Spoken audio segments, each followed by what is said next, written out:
সুপ্রিয় বন্ধুরা, দেখছেন এই মুহূর্তের আবহাওয়ার গুরুত্বপূর্ণ খবর। আজ 29শে আগস্ট, বৃহস্পতিবার। আজ কেমন বৃষ্টিপাত হবে এবং কোথায় কোথায় ভারী বৃষ্টিপাত থাকবে এবং ঘূর্ণিঝড় আসার সম্ভাবনা রয়েছে কিনা এবং ঘূর্ণিঝড় কতটা শক্তিশালী হতে পারে, সব কিছুই থাকবে আমার এই প্রতিবেদনে। অবশ্যই আপনারা চ্যানেলটিকে সাবস্ক্রাইব করে ভিডিওটাকে সম্পূর্ণ দেখার চেষ্টা করবেন। চলুন বেশি দেরি না করে আমরা চলে আসবো এই মুহূর্তে আবহাওয়ার চিত্রতে। এখান থেকে আমরা দেখতে পাচ্ছি বৃষ্টিপাত মূলত উড়িষ্যার ডিস্ট্রিক্টে এখন হচ্ছে, আর বিশাখাপত্তনমে হচ্ছে। তাছাড়া আমাদের ভারতবর্ষ বাংলাদেশ পরিষ্কার রয়েছে।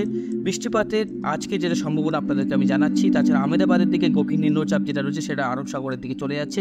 দিল্লির দিকে হালকা বৃষ্টিপাত হচ্ছে, কাশ্মীরের দিকে হালকা মেঘলা আকাশ রয়েছে। তাছাড়া আবহাওয়া পরিষ্কার, সব জায়গায় কিন্তু রোদ ঝলমলে আকাশ।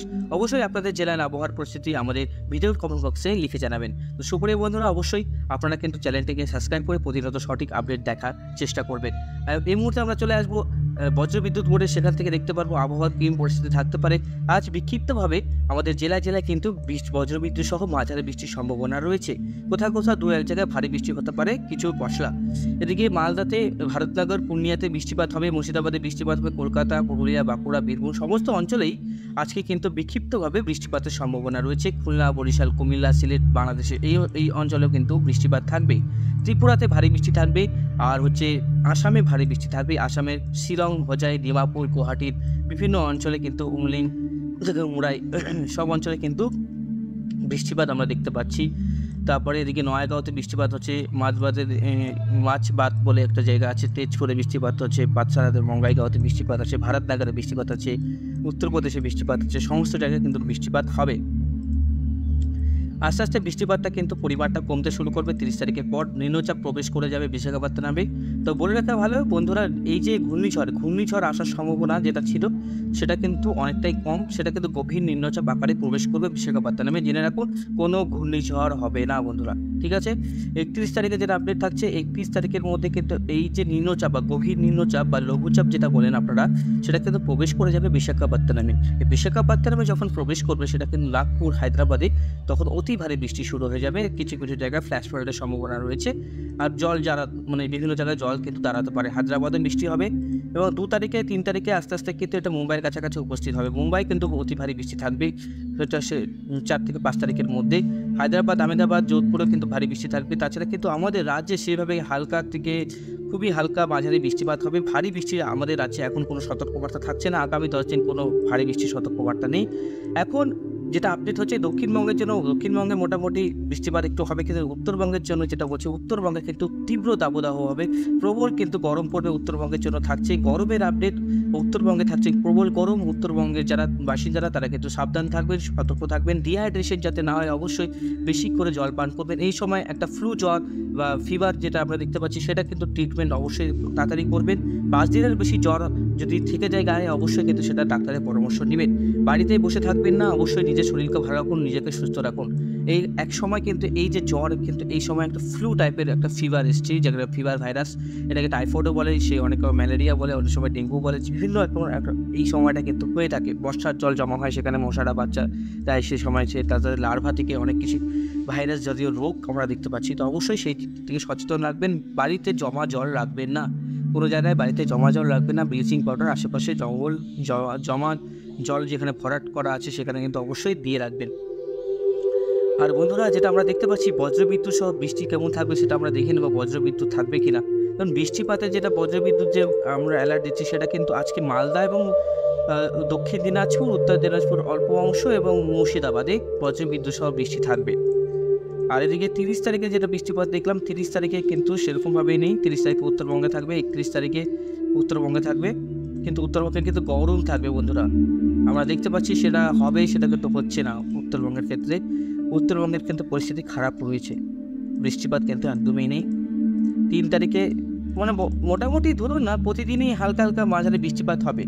আজকে শুক্রবার, না আজকে হচ্ছে বৃহস্পতিবার, কালকে শুক্রবার, কালকে বাংলাদেশে বজ্রবিদ্যুৎ সহ ভারী বৃষ্টির সম্ভাবনা রয়েছে সিলেট, ময়মনসিংহে আর রংপুরে। শনিবারেও মোটামুটি বজ্রবিদ্যুৎ থাকার সম্ভাবনা রয়েছে, সেটা কিন্তু আমাদের রাজ্যে না, সেটা অন্য রাজ্যেতে। এদিকে আলিপুরদুয়ার, গোয়ালপাড়া, গুয়াহাটিতে ভারী বৃষ্টি থাকবে। 2 তারিখে যেটা দেখতে পাচ্ছি, 2 তারিখ সোমবারে কিন্তু দক্ষিণবঙ্গে দেখতে পাচ্ছি বজ্রবিদ্যুৎ সহ হালকা মাঝারি বৃষ্টিপাতের সম্ভাবনা রয়েছে। মঙ্গল বুধবারও মাঝারি বৃষ্টি থাকার সম্ভাবনা রয়েছে। সেভাবে ভারী বৃষ্টি কিন্তু আমাদের রাজ্যগুলোতে নেই। আমরা আজকে যেটা আমরা দেখতে পাচ্ছি, আজকে কেমন বৃষ্টিপাত থাকবে, আজকে মোটামুটি ধুলিয়ান থেকে শুরু করে ফারাক্কা, তারপরে রাজমহল, সুজাপুর, মালদা, হাবিবপুর, গাজল, আদিনা, শামসি, রতুয়া, রাজমহল, তারপরে হরিশ্চন্দ্রপুর, মুজাফফরপুর, আর এদিকে রায়গঞ্জ, কালিয়াগঞ্জ, দিনাজপুর, আর এদিকে হচ্ছে ঠাকুরগাঁও, পানাগড়, ইসলামপুর, এইসব অঞ্চলে কিন্তু বৃষ্টিপাত থাকবে। আর বজ্রবিদ্যুৎ সহ হালকা বৃষ্টিপাত থাকার সম্ভাবনা রয়েছে। বাংলাদেশের রংপুর, ময়মনসিংহ আর সিলেটেই যা বৃষ্টি থাকবে, তাছাড়া বৃষ্টিপাত সেভাবে কোথাও কিন্তু হবে না বন্ধুরা। এটাই কিন্তু আপডেট থাকছে। উত্তরবঙ্গে মাঝে মধ্যে একটু বৃষ্টিপাতের সম্ভাবনা তৈরি হচ্ছে, কিন্তু খুবই কম সম্ভাবনা। উত্তরবঙ্গের জন্য থাকছে গরমের সতর্কবার্তা। চলুন আমরা একবার অ্যালার্ট দেখে নিই। সেভাবে কিন্তু আমাদের রাজ্যে নয়, আসামে তৈরি হয়েছে লাল হলুদ সতর্কবার্তা, ত্রিপুরাতে তৈরি হয়েছে কমলা সতর্কবার্তা। ত্রিপুরাতে একটু ভারী বৃষ্টি থাকার সম্ভাবনা রয়েছে। দেখতে পাচ্ছেন উত্তরবঙ্গের জন্য গরমের সতর্কবার্তা দেওয়া আছে, যেখানে হলুদ দেখতে পাচ্ছেন, হলুদ রং, সেখানে কিন্তু গরম থাকবে। তাছাড়া কিন্তু গরম আমাদের রাজ্যে শুধু উত্তরবঙ্গে দেখতে পাচ্ছি। 30 তারিখে গরমটা কিন্তু আরও প্রবল বেড়ে যাবে এবং পশ্চিমের জেলাগুলোতে গরম থাকবে। সিউড়ি, নলহাটি, তারপরে ভাগলপুর, ধুবড়ি, মালদা পর্যন্ত, মানে মুর্শিদাবাদ পর্যন্ত কিন্তু প্রবল গরম থাকবে। বাংলাদেশের খুলনা, বরিশাল পর্যন্ত প্রবল গরম থাকবে। কালকে কিন্তু প্রবল গরম থাকবে। কাল 30 তারিখ শুক্রবার, জেনে রাখুন বন্ধুরা, কালকে কিন্তু অনেক গরম থাকবে। 30 তারিখও 31 তারিখও প্রবল গরম থাকবে। গরমটা নিজের দিকে স্ট্রেট করবে। কলকাতাতেও কিন্তু গরম পড়ে যাবে 31 তারিখ, 1 তারিখের মধ্যেই সময়। এই 3 দিনের আপডেট আমরা ভালো মতন দেখতে পাই। টেম্পারেচার, বৃষ্টিপাত সেভাবে কিন্তু নেই, শুকনো আবহাওয়া বিরাজ করবে। শুকনো আবহাওয়া থাকবে 2 দিনাজপুর আর হচ্ছে খুলনা, বরিশালের দিকে আর ঢাকার দিকে শুকনো আবহাওয়া থাকবে, সেভাবে বৃষ্টিপাত কিন্তু হবে না। প্রবল গরম থাকবে, সাবধান থাকবেন, সতর্ক থাকবেন। এবং রেটার আমরা দেখিনি, রেটারও কিন্তু সেভাবে বৃষ্টিপাত আমরা দেখতে পাচ্ছি না। যেটা বৃষ্টিপাত দেখতে পাচ্ছি গুয়াহাটি, আসামের দিকেই হচ্ছে। তো বৃষ্টিপাতের যেটা আপডেট বললাম, আর আপনাদেরকে একটু ঘূর্ণিঝড়ের আপডেটটা দিয়ে রাখি, তাহলে একটু সুবিধা হবে। ঘূর্ণিঝড় তো হবে না। তো এখন যে আপডেটটা আমরা দিচ্ছি, দেখুন, এটা হচ্ছে একটা লঘু চাপ বা নিম্নচাপ। এই নিম্নচাপ কিন্তু আস্তে আস্তে নিজেকে শক্তি অর্জন করে সেটা কিন্তু আস্তে আস্তে সাইক্লোনের রূপ নেয় বা ঘূর্ণিঝড় রূপ নেয়। আর এই যে সাইক্লোন বা ঘূর্ণিঝড়, সেটা সমুদ্রের জলের উপরে নির্ভর করে এবং অ্যাক্টিভিটি যে বায়ু আছে এদিকের সাউথ ইস্ট, নর্থ ইস্টের যে উইন্ড আছে সেটার উপরে নির্ভর করে যে কতটা শক্তিশালী হবে। নিজের অ্যান্টি ক্লকওয়াইজ ঘুরবে এবং জলীয় বাষ্প সংগ্রহ করবে, তারপরে সে নিজেকে শক্তিশালী করবে। সেই পরিমাণে জলীয় বাষ্প সে কিন্তু অর্জন করতে পারবে না। আর এর প্রভাবে এটা কিন্তু শক্তিশালী অতটা হবে না। গভীর নিম্নচাপ আকারে সেটা বিশাখাপত্তনমে নামে এই বলরামপুর, সিমপাতা এই অঞ্চলেই ল্যান্ডফল করবে। সেই ল্যান্ডফল করার সময় দক্ষিণবঙ্গে বায়ুর ঝাপটা থাকবে আর মেঘলা আকাশ বিরাজ করবে। এই কয়েকদিন কিন্তু দক্ষিণবঙ্গে যেটা বলছি, এই নিম্নচাপটা কেটে যাওয়ার পরে আরও কিন্তু গরম পড়বে। ঠিক আছে, নিম্নচাপটা মনে করুন 1-2 দিনের মধ্যে থাকবে, সেটা কিন্তু পুরো আরব সাগরে আবার প্রবেশ করে যাবে। সেভাবে কিন্তু এই নিম্নচাপ অতটা শক্তিশালী হচ্ছে না। আর এই নিম্নচাপের প্রভাবে আমাদের দক্ষিণবঙ্গে সেভাবে কোনো এফেক্ট থাকবে না। মাঝে মধ্যে এই যে নিম্নচাপের আকার তো অনেক বড় ছিল, সে কিন্তু অনেক জলীয় বাষ্প নিয়ে প্রবেশ করবে আমাদের ভারতবর্ষে। তখন এই নিম্নচাপটা যখন সরতে শুরু করবে, তখনকার দক্ষিণবঙ্গে ও উত্তরবঙ্গে একটু মাঝারি টাইপের বৃষ্টিপাত হবে। এটা হচ্ছে সব নিম্নচাপের হয়, অনেকটা জলীয় বাষ্প নিয়ে প্রবেশ করে। এভাবে দেখুন না, উত্তরবঙ্গে বৃষ্টিপাতটা হবে, দক্ষিণবঙ্গে বৃষ্টিপাত হবে নিম্নচাপটা যখন একটু সরতে শুরু করবে আস্তে আস্তে। আর এর যে মানে এরিয়াটা ছিল সেটা অনেকটাই বড়, তার জন্য কিন্তু এই অনেকটাই জলীয় বাষ্প নিয়ে প্রবেশ করছে। তারপরে আগামী 7 তারিখ পর্যন্ত কোনো কিন্তু নিম্নচাপ তৈরি হচ্ছে না বন্ধুরা। যেটা আপডেট থাকছে সেভাবে কিন্তু কোনো নিম্নচাপ তৈরি হচ্ছে না। তো আমরা একবার আপডেটে দেখে নেব। হ্যাঁ, নিম্নচাপ কিন্তু তার পরবর্তী কোনো নিম্নচাপ আসছে না। 7 তারিখের পর একটা ঘূর্ণিঝড় ঠিক এই সাউথ কোরিয়াতে, দেখুন সাউথ কোরিয়াতে একটা ঘূর্ণিঝড় তৈরি হবে। দেখুন অনেকগুলো ঘূর্ণিঝড় এই জায়গাটা তৈরি হবে, আপনাদেরকে বিশ্লেষণ করে জানাচ্ছি। দেখুন এই জায়গাটার মধ্যে কত ঘূর্ণিঝড় তৈরি হচ্ছে। ইতিমধ্যে কিন্তু একটা ঘূর্ণিঝড় ল্যান্ডফল করে গেছে। আমি আপনাকে 7 তারিখের আপডেট দেখাচ্ছি। এই 7 তারিখের আপডেটে দেখুন ঘূর্ণিঝড় তৈরি হয়েছে, এই কারণে একটা ঘূর্ণিঝড় তৈরি হয়েছে। এখন সমুদ্রে কতগুলো ঘূর্ণিঝড় রয়েছে সেটা আমরা দেখবো, চলুন। এখন দেখুন আজকে 29 তারিখ, এই যে ঘূর্ণিঝড়, এই ঘূর্ণিঝড়ে কতটা শক্তিশালী সেটা আপনাদেরকে দেখাচ্ছি। ঘূর্ণিঝড়ের নাম আপনাদেরকে দেখাচ্ছি। দেখুন এই ঘূর্ণিঝড় এই ঘূর্ণিঝড়ের নাম হচ্ছে সানসেন, আরেকটা ঘূর্ণিঝড়ের নাম হচ্ছে হোনে, একটা ঘূর্ণিঝড়ের নাম হচ্ছে হেক্টর, আর একটা স্টর্মের নাম হচ্ছে গ্রিমা, আরেকটা হচ্ছে শিনশান, একটা হচ্ছে তৈরি হয়নি, আরেকটা হচ্ছে হোনে।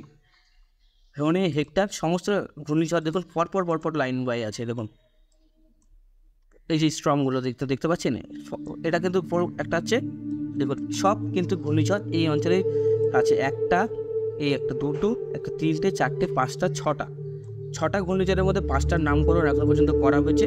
তারপরে দেখুন এখানে একটা নিম্নচাপ তৈরি হচ্ছে, এখানে একটা নিম্নচাপ 5-7 দিন ধরে একই জায়গায় রয়ে গেছে। এর প্রভাবে কিন্তু বন্যা হয়ে গেছে। আসামে বন্যা হয়ে, ত্রিপুরাতে বন্যা হয়েছে, বাংলাদেশে বন্যা হয়েছে, এবং গুজরাটে বন্যা হচ্ছে। মাঝখানে কিন্তু ফাঁকা ছিল, সেবার সে শক্তি অর্জন করে দেওয়া আরব সাগর থেকে শক্তি অর্জন করে সে এখানে কিন্তু বৃষ্টিপাত ঘটাচ্ছে। আর যেটা নাম আপনাদেরকে দেখালাম, যেটা ট্র্যাক করে দেখালাম শিনশানের, এখন তো সানশানের যে এখন গতিবেগ সেটা ঘন্টায় 100-150 কিলোমিটার ঘন্টায়, প্রবল কিন্তু ঝড় বৃষ্টি হচ্ছে। ঠিক আছে, এই যে ঘূর্ণিঝড় কেটে যাচ্ছে, তো আস্তে আস্তে এই ঘূর্ণিঝড় কেটে গেল, প্রবেশ করে গেল, অন্য জায়গায় চলে গেল, জাপানে চলে গেল এই ঘূর্ণিঝড়।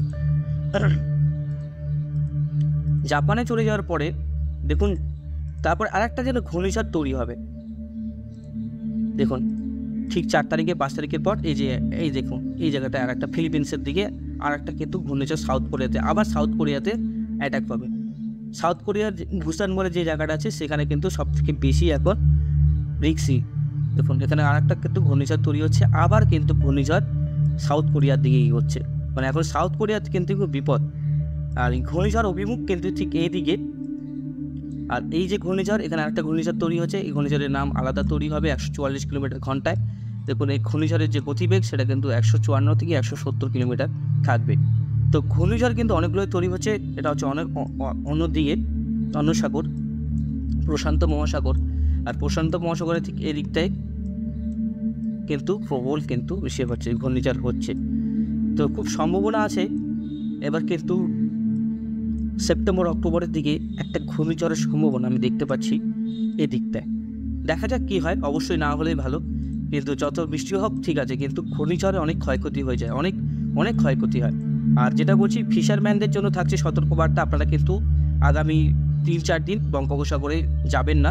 সেখানে কিন্তু প্রবল কিন্তু একটা ঘূর্ণিঝড় সৃষ্টি হয়েছে, সেখানে কিন্তু অনেক হাওয়ার দাপট চলছে, অসুবিধা হতে পারে এবং বিপজ্জনকও হতে পারে। অবশ্যই আপনারা কদিন কিন্তু সমুদ্রে যাবেন না। তো আশা করি অবশ্যই আপনারা চ্যানেলটিকে সাবস্ক্রাইব করে রাখবেন, ভিডিওকে সম্পূর্ণ দেখার চেষ্টা করবেন। আমরা আজকের মতন এখানে সমাপ্ত করছি। সবাইকে ধন্যবাদ, সবাই ভালো থাকবেন, সুস্থ থাকবেন। অবশ্যই ডিহাইড্রেশন থেকে বাঁচার জন্য বারবার জল পান করবেন। আপনাদের জন্য প্রতিনিয়ত আপডেট নিয়ে আসবো, কালকেও নতুন আপডেট নিয়ে আসবো। ধন্যবাদ বন্ধুরা, ভালো থাকবেন সবাই।